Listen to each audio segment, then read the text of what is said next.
It seems like you guys really want to learn a little bit more about shading with pastels, so I'm going to show you my process in more of a real-time video and explain to you exactly what I'm doing here. I'm not professionally trained, or I don't have any kind of certification. I'm not a professional. This is just how I taught myself, and I'm just going to show you guys how I do it. So what I'm doing here is I'm taking the pastel powder that I'm using, which is a red shade of a red orange, and going in all the grooves and the crevices to accentuate the shadow of the shirt. I always start in the grooves and the crevices and work inward. The reason that you do that is because it is a very concentrated powder and you want to shade from outside inward in order to create a ombre effect.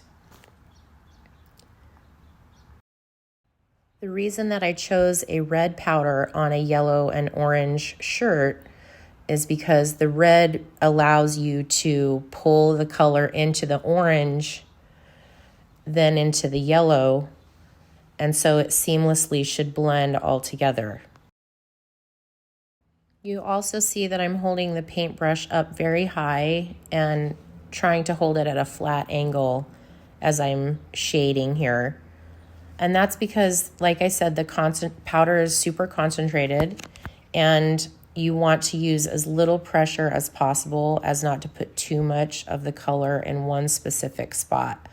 So if you hold the paintbrush up higher and lay it flat, you don't put a lot of pressure on the brush, and you also don't put a lot of powder on the piece. You might be wondering why I always paint my pieces black first. I usually do that just because I like the way that the pieces look with the black underneath. But if you don't like that look, you can base coat your piece with the dark. For instance, his shirt, you could just base coat it with a dark yellow and then dry brush a light yellow over the top. And I do have some other videos showing how I do that if you want to check out my profile. Here I'm going over the yellow spots with a yellow powder. I believe it's yellow ochre. I tend to use that a lot. If you don't wipe your brush off really well in between your colors, then they blend a lot better. So you can see I did not rinse my brush off between the yellow and red, and I'm blending the yellow powder and the red powder together to kind of create an orange powder that will allow a nice blend where hopefully you won't be able to see the seams.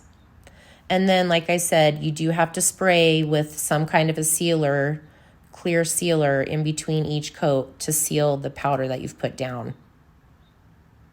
I hope this was helpful.